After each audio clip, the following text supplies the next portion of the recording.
का हो साली जी, कहाँ की तैयारी बा हो? रघु न जीजा मैंने तैयार ना होकी। ओहो बुझ गई नी मनबू ना सो। हाँ जी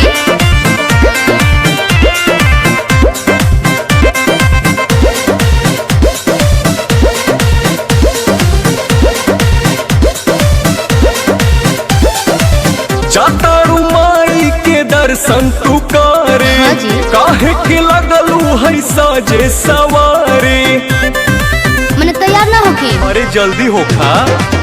जातारू माई के दर्शन तू करे। हाँ जी। काहे के लगलू है साजे सवारे। रील बनी मंदिर के गेट पर जीजा।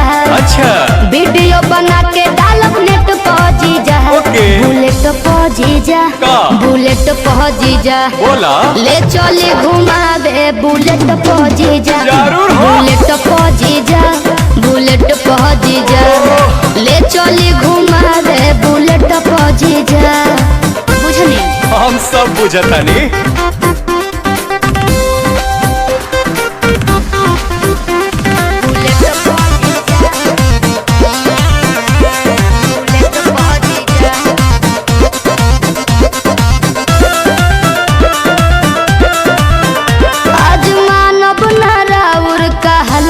जीजा सूट पहन के तैयार बनी ललका जीजा। अच्छा ठीक बा।